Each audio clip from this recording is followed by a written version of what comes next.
Bonjour les terminales, alors on va traiter des 45 à 49 sur la probabilité et les lois discrètes, et ça parle des coefficients binomiaux, et pour le 45, c'est une propriété du cours qui est assez facile à s'imaginer, hein. N, c'est un nombre entier naturel avec n supérieur ou égal à 1, on veut exprimer 1 parmi n en fonction de n, donc ça c'est assez facile, 1 parmi n en fonction de n, bah ça fait n, ok. Pourquoi? Parce que si je fais mon petit triangle de Pascal ici, hein, et je prends ma colonne 1, donc dans ma colonne 0 pour K, j'ai 1 de partout. Voilà. Voilà. Dans ma colonne K égale 1, hein, ici, j'ai 1 plus, ça fait 2, 1 plus 2, ça fait 3, 1 plus 3, ça fait 4, etc., etc., etc. Et on peut assez facilement compléter notre tableau, mais celle qui nous intéresse, c'est celle-ci, c'est lorsque K égale 1. Si K égale 1 ici, alors à chaque fois, nos valeurs qui sont dans cette colonne sont égales à la même colonne qu'il y a ici. Oula, 1, 2, 3, 4. La colonne ici est la même que ce qu'il y a là. Vous voyez, je suis allé trop vite, hein. J'ai voulu faire une colonne trop... voilà. Donc, on a bien n, 1 parmi n qui vaut n. Et puis, c'est facile, hein, placer un succès parmi 10 essais. Hein. Il y a 10 possibilités. Le succès peut être en premier, en deuxième, en troisième, en quatrième, en cinquième, en sixième, etc., etc., etc., etc. Voilà. Voilà pour le 45. Hein, ça nous fait travailler notre petit triangle de Pascal, là, qui est très simple à construire, hein, qui est extrêmement simple à construire. Voilà, hop, 1 plus 0, ça fait 1, hop, ça fait 4, etc., etc., etc., 3, 4, 4 parmi 4, bah ça fait 1, on est bon. Là, on est bon. Dans une usine, on répète 4 fois l'épreuve suivante, on choisit au hasard une pièce produite en série, on la teste pour détecter si elle est défectueuse. La question, ça va être représenter cette expérience aléatoire par un arbre en étudiant les coefficients de 4, 0, 4, 1, 4, 2, 4, 3, 4, 4. Alors là, 4, ça va faire un gros arbre, ok? 4. Pourquoi? Parce que 4, je vais avoir deux branches comme ça, S, S bar. Après, je vais avoir deux autres branches ici. Après, je vais avoir deux autres branches là. Donc voilà, il ne faut pas que je me fasse avoir par la place, entre guillemets. Et après, je vais avoir deux autres branches ici.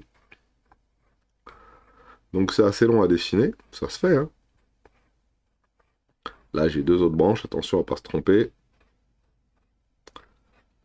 Voilà, alors j'ai fait exprès de pas trop appuyer, hein. Ah, et j'ai mis des S, S, S bar. Donc on y va.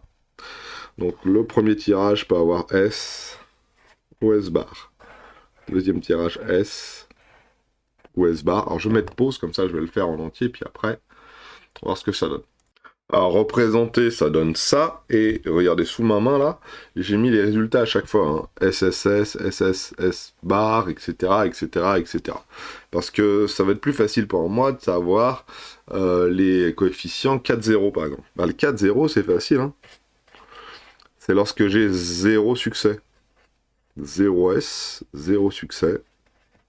C'est facile, il n'y en a qu'un seul, hein. C'est celui-là, hein, 0 succès. Donc ça fait 1. Voilà. Après, on nous demande 4-1. Alors 4-1, c'est facile, hein. Pourquoi? Parce que je vais utiliser la propriété qui est au-dessus, hein. La propriété qui est au-dessus, ça fait 4.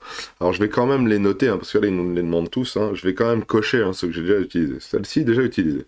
4-1, ça veut dire que j'ai qu'un seul succès. Alors qu'un seul succès, c'est facile. Il y a celui-là. Il y a celui-là.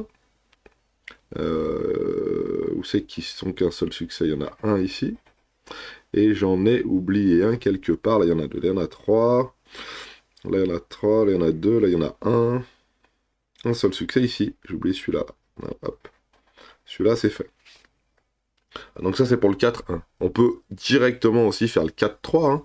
C'est la même chose, le 4-3. Pourquoi? Parce que un seul succès, ça veut dire 3 échecs. Et 3 succès, un échec, ça va être la même chose, mais en symétrique, entre guillemets. Regardez bien, hein, 3, hein. Celui-ci, 1, 2, 3. Hein, il y a 3 succès ici, hein. Et celui-là, 3 succès. Donc vous voyez, pour l'instant, j'ai fait 4-2, 4-2, et il me reste plus que le 4-2 maintenant. Alors le 4-2, je vais le mettre, alors bien sûr, il faut que je souligne. Il n'y a pas trop de place en bas, c'est pour ça que je vais le faire en haut.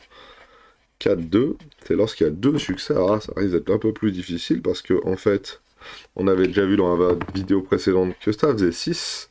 Et on va voir d'où ça vient. Alors tous les 4 2, ils sont où? Donc là c'est 4 succès. 2 succès. 1, 2, 3. Hein.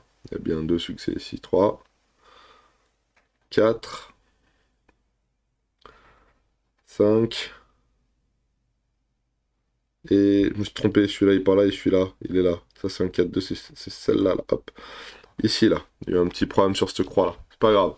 4-2 ça marche, ça fait bien 6. Et il nous reste donc 4-4. Alors 4-4 c'est facile. Hein. Ça fait 1. Il n'y a qu'un seul cas où on a 4 succès. Ça fait 1. Et on retrouve bien nos coefficients binomiaux. Hein. Ah, si, ouais. 4-0, c'est celui-là. Hein. Il est ici, hein, regardez. Hein. 4-0, c'est celui-là. 0 succès parmi 4 essais. 1 succès parmi 4 essais. 1 succès parmi 4 essais. 2 succès parmi 4 essais, ça fait 6. 2 succès parmi 4 essais, ça fait 6. 3 succès parmi 4 essais. 3 succès parmi 4 essais, ça fait bien 4. Et le 4-4 qui est ici, hein. À chaque fois, il suffit de suivre l'arbre, etc. C'est long et fastidieux. Hein. Vous vous rendez bien compte que c'est pas jouable de faire ça à la main tout le temps. Hein. Donc, on utilise généralement la calculette ou on utilise le tableau. Alors, bien sûr, il y a une petite formule qui permet de le faire, mais est-ce qu'elle est au programme? Pas trop. Alors, je vous aide un peu. Hein. Si j'ai le coefficient binomial N4, NK, ou K succès parmi N, il faut faire ce qu'on appelle la... les produits croissants sur les produits décroissants. Donc regardons un petit peu ce que ça donne. On va commencer par exemple par 4-2. Hein. Ici on a 4, ici on a 2. Hein. C'est celui qui est le plus intéressant. Et ben les produits croissants, on va les mettre en bas. Donc on va partir de 1 et on va faire 1 fois 2. Donc si ça avait été 3, on ferait 1 fois 2 fois 3. Et en haut, on fait pareil et on en met autant. C'est-à-dire 4 fois 3 ici. Ce qui fait 12 sur 2, ce qui fait 6. Alors ça, c'est un truc et astuce. Alors on peut essayer de le refaire aussi sur un tout petit bout de brouillon pour vérifier si ça fonctionne bien. Hein. Regardez bien, on peut faire par exemple... On va vérifier ça à la calculette après, avant de commencer les autres exos. Comme ça, au moins, vous aurez dans cette vidéo un truc et astuce supplémentaire que je vous donne. Par exemple, ici, j'aimerais avoir le coefficient binomial 6, 4. Alors 6, 4, c'est facile, hein, c'est le nombre de fois de placer 4 succès parmi 6 essais. Ah, ça doit faire un truc assez gros, normalement. Hein. Parce que 4 succès parmi 6 essais, ça fait beaucoup de choses. Alors on prend le 4 et on y va. 1 fois 2 fois 3 fois 4. On grimpe. Et en dessous, 6 fois 4 fois 3 fois 2. Voilà. Et là, tout de suite, on voit qu'il y a des choses qui vont se simplifier. Hein. Les 4 vont simplifier, les 3 vont simplifier, les 2 vont simplifier. Oula, il me reste plus que 1. Ah, j'ai oublié le 5. Moi, alors... ok, d'accord. De bon matin, je fatigue. Hein. 6 fois 5 fois 4 fois 3. Voilà. Excusez-moi. Hein. Les 4 se simplifient, les 3 se simplifient. Il me reste 6 fois 5 sur 2, ça fait donc 15. Voilà. Alors, on peut vérifier ça à la calculatrice. 6 fois 5 fois 4 fois 3. Ouais, c'est ça. Hein. Ouh là là, vite du café. Crac, crac. Probabilité. Et je veux 6 et 4. S'il te plaît. Ça fait bien 15. On s'est pas trompé. On peut faire d'autres hein, comme ça. On va le refaire assez facilement. Regardez. Cette fois-ci, avec un nombre un peu plus gros. Combien il y a de manières en 200 d'avoir 3 possibilités. Et ben ça fait 200 fois 199. Oh, oh Cédric. Fais d'abord celui de bas. Pas bien dur, hein. 3, c'est quoi? C'est 1 fois 2 fois 3. Ça fait 6. Et en haut, ça fait 200 fois 199 fois 198. Voilà. Alors, tout ça, ça fait quoi? On va vérifier. Hein. 200 fois 199 fois 198. Le tout divisé par 1 fois 2 fois 3. Donc, tout le monde est d'accord que ça fait 6. Donc, ça fait tout ça. 1 313 400. Et est-ce que 200 c'est 3, ça fait la même chose, donc on ne s'est pas trompé, c'est bien le produit décroissant sur le produit croissant. On part du 3 là, du K, on fait 1 fois 2 fois 3, et puis au-dessus on en met autant, mais on décroît cette fois-ci. Voilà. Pour le 45-46. On prend notre temps, hein, aujourd'hui. Regardons maintenant le 47, parce qu'il y en a quand même d'autres à faire. Il faut recopier et compléter notre petit tableau de Pascal pour pouvoir déterminer 8,3 et 9,2. Alors c'est parti, hein. 47. On nous fait notre petit tableau. Alors j'avais commencé avant, mais je suis pas sûr d'avoir assez. Alors 8,3, donc il faut que je fasse au moins 8 lignes. Donc il faut que je commence à 0,0. Hein. Et on y va. 1, 2, 3, 4, 5, 6, 7, 8. Ça va faire un tableau assez grand. 1, 2, 3. Alors faut que j'aille jusqu'à combien? Oh bah ça va suffire ça. 4. Mes valeurs de n, elles sont en colonne ici. Mes valeurs de k, elles sont ici. Voilà. 8,3, c'est la valeur qui est ici qui m'intéresse. Je ne sais pas combien ça vaut encore, mais je vais le découvrir. Je vais compléter mon tableau en mettant bien n ici et k là. On va prendre un autre crayon. Voilà. On va mettre des 1 un peu partout ici. On va mettre un 1 ici. 1 plus 1, ça fait 2. 1 plus 2, ça fait 3, 4, 5, 6, 7 et 8. Et maintenant, on additionne. 1 plus 0, ça fait 1. 1 plus 2, ça fait 3. 3 plus 3, ça fait 6. 10, 15, 21 et 28. Et on continue. 3 plus 0, ça fait 3. 6 plus 3, ça fait 9. Donc là, j'ai un beau petit 19. Ici, j'ai un 15 plus... Ça doit faire 34, cette histoire. Et 21 plus 34, ça fait donc 55. Est-ce que je me trompe? 21 plus 9, ça fait 55. Alors, pour être sûr de ne pas se tromper, hein, donc ça devrait faire 55. Nous, on va vérifier.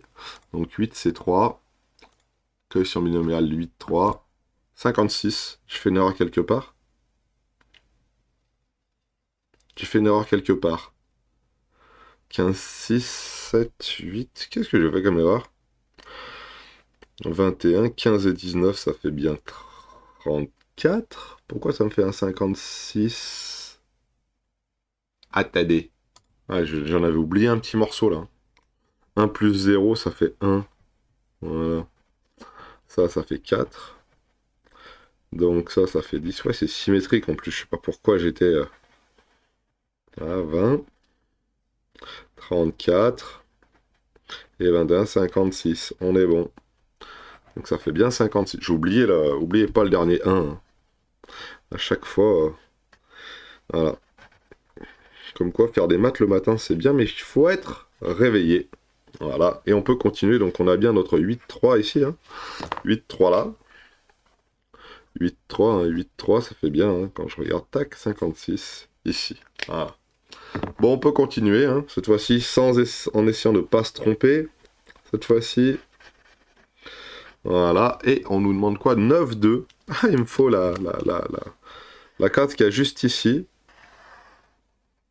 Alors la case qui a juste ici, 9,2, hein. 1 plus 8, ça fait 9. 8 plus 28, j'espère que je ne me suis pas trompé, hein. 8 plus 28, ça fait 36. Et faites voir un peu, 9,2. 9,2. Ici, là. 9,2, ça doit faire 36. Alors vérifions un petit peu. 9,2, 36. Donc j'espère que je ne me suis pas trompé. Mais jamais très sûr. Ah, voilà, très bien, ça va mieux là. Donc on est bon et on a fait notre petit triangle de Pascal. Alors l'idée c'était de revoir la construction de ce triangle-là. On appelle ça un triangle, hein, parce que vous voyez, au fur et à mesure, ça va faire un beau triangle comme ça, là. Une composition classique. Allez, on lance un dé équilibré 10 fois de suite et on s'intéresse au fait d'obtenir 6. Donc interpréter le coefficient binomial 10, 3. Donc 3 parmi 10. Donc 10, 3, c'est le nombre de manières, moi j'ai de manières, hein. De possibilités, ça me gêne un peu moi, de manières d'obtenir 3 fois un 6 et exactement 3 fois un 6 hein, parmi 10 lancés. Voilà. Alors forcément, ils vont nous demander de le calculer. Hein. Et 10-3 à la calculatrice, bah, c'est facile à regarder. Hein. Il doit être par là. Faut faire 28 plus 56 plus 36 et on devrait obtenir ça. Donc ça devrait faire 50, 12, 120 moi je dirais. Comme ça de tête, je dirais 120 additionné. Mais je me trompe peut-être, je me trompe même sûrement vu que c'est le matin et que je suis pas assez caféiné. 10-3. Eh non, je me trompe même pas, 120. À la calculette, on aurait pu aussi l'écrire, regardez, hein, comme ça. Hein. Une fois 2 fois 3, hein. C'est un 3, une fois 2 fois 3. Et 10, ça fait 10 fois 9 fois 8. Ah, il y a des choses qui s'en vont. Hein. Regardez, hein. Là, le 9 et le 3, ça simplifie. Il me reste plus qu'un 3. Le 8 et le 2, ça simplifie. Il me reste plus qu'un 4. Ça me fait 3 fois 4, 12 fois 10. 120. Voilà. C'est aussi simple que ça. On aurait pu faire pareil pour le 8-3 en haut. Hein. 8-3 en haut, c'était facile à faire. Hein. Le 8-3 en haut, hein, c'est... le 9-2 ou le 8-3, c'est pareil. Hein, c'est 1 fois 2 fois 3. 8 fois 7 fois 6. Ah bah ça tombe bien, le 6 c'est la même chose que 2 fois 3. 8 fois 7, ça fait 56. Donc on obtient bien notre 56 qu'il y a ici. Vous voyez, c'est assez facile à faire avec et la petite formule, et le petit tableau, et la petite calculatrice. Sauf que la petite formule, elle n'est pas donnée au programme, donc... Moi je pense pas. Donc voilà. On nous demande sur le triangle de Pascal de la page 198, calculer la somme des coefficients binomiaux de chaque ligne, en émettre une conjecture. Alors ça, c'est une petite particularité. On va aller regarder ça sur le page 198. Et voilà notre petit tableau page 198. Alors on pourrait le trouver un petit peu partout. Hein. C'était un tableau, c'est toujours le même triangle de Pascal tout le temps. Hein. Là, il y a des petites couleurs, hein, avec la première colonne à 1, et puis après des cases à bleu, là, puis il nous montre 3 plus 3, ça fait 6, hein, c'est cette fameuse propriété que je vous avais donnée, et on va faire la somme des lignes. Alors, ici, la somme des lignes, ça donne quoi? Oups, c'est pas du tout ça que je voulais faire. Ici, la somme des lignes, ça donne quoi? Bah, ici, là, ça fait 1. Ici, ça fait 2. Ici, ça fait 4. Ici, ça fait 8. 1, 3 et 3, ça fait 6, plus 2, ça fait 8. Ici, ça fait 10, 16. Oh. Ici, ça devrait faire 32. Ok, 10 et 10, 5 et 5, ça fait 10, ça fait bien 32. Ici, est-ce que ça fait bien 64? Et si on le faire de tête, 20 plus 30, alors 15 et 15, ça fait 30, plus 20, ça fait 50, 6 et 6, ça fait 12, 50 et 12, 62, 63, 64, ça marche. Et donc ici, ça fait 128, on ne va pas vérifier, quoi qu'on pourrait, et ça serait assez facile à faire, allez, 35 et 35, ça fait 70, plus 21, 91, 91, 91, 91, alors on va faire autrement. 21 et 21, ça fait 42. 42 et 70, ça fait 112. 42 et 70, 112. 7 et 7, 14. 14 et 112, 126. 126 et 1, 127. 126 et 1, 127 et 1, 128. Donc on se rend bien compte qu'à chaque fois, on multiplie par 2, que la somme des coefficients, c'est donc 2 puissance n, hein, ici. Donc là, c'est 2 à la puissance 0. Je pense pas que je puisse faire la puissance 0. Hein. Donc on va l'écrire comme ça. Là, c'est 2 puissance 1. Là, c'est 2 puissance 2. Etc. Et à chaque fois, le 0, hein, c'est le n. Hein. 2 puissance 0, ici, ça doit être 2 puissance 6. Voilà, là, c'est 2 puissance 4, etc., etc., etc. Donc la somme des coefficients binomiaux, c'est bien 2 puissance n. Voilà pour ce petit exercice. Revenons à nos boutons. Je crois qu'on a fini. Hein. Si on regarde bien, 49, c'est le dernier. Donc on est bon. Je vous souhaite donc à tous de passer une excellente journée avec ces petits coefficients binomiaux, qui n'étaient pas si durs en fait. Bonne journée, au revoir.